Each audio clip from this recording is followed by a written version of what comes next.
Good morning, everyone. This would be my last talk as vicar here in Walsall, and I never dreamt that it would be recorded in my sitting room. I'd hoped and planned for a memorable farewell after a wonderful and profound Holy Week and Easter, and I'd organised in my diary many opportunities to say goodbye to the people that I've known and valued over the years. But circumstances have changed, and we all have to accept this new reality and find a way forward. I see a deep resonance with our situation to the post-resurrection story of Jesus coming to Peter as he's out fishing on the Sea of Galilee. The crucifixion has destroyed all their ideas and plans for the future.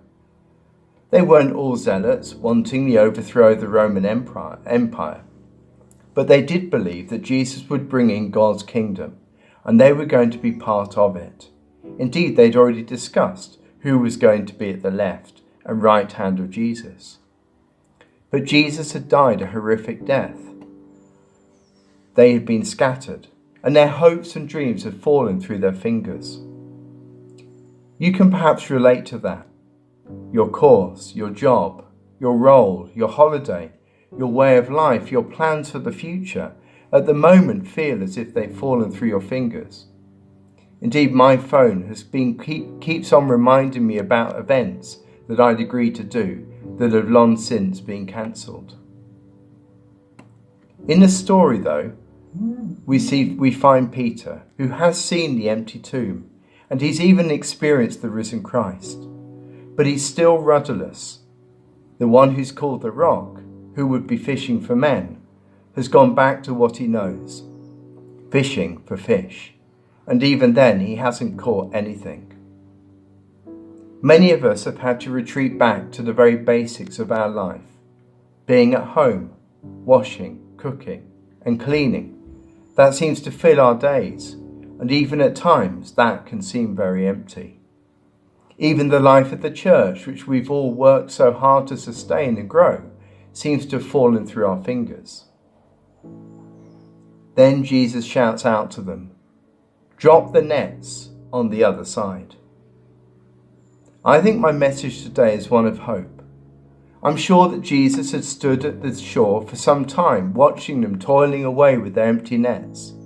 Perhaps he was waiting for them to pause, to come to the end of their own wisdom and strength, before he called out.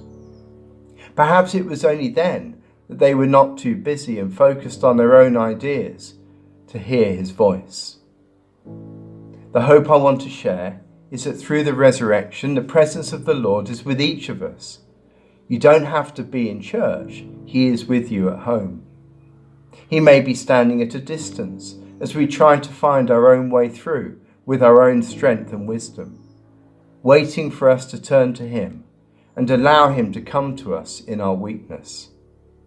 Perhaps this can be a form of prayer for this time, to offer our weakness and our emptiness to the Lord, and to ask him to come to us in his love and hope.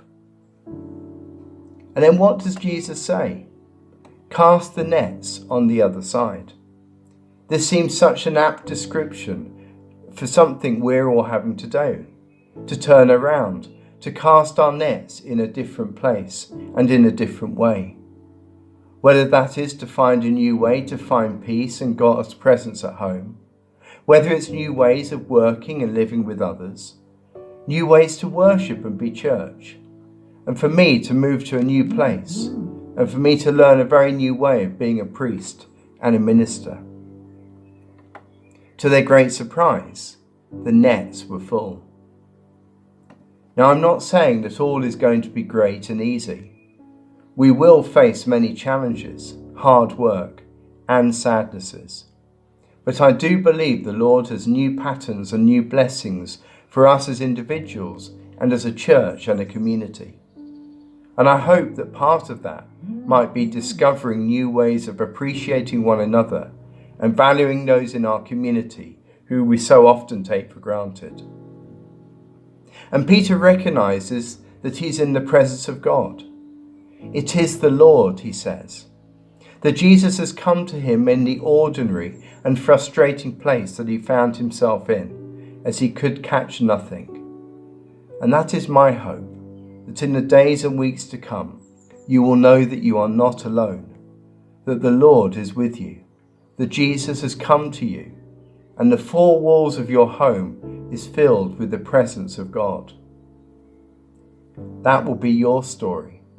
My story continues in a different place, but I believe and hope the same is true for me, that as I go to a very different four walls, with doors and bars, that I will find that the Lord is already there in the lives of those I meet, and that he has new patterns and new blessings for me too.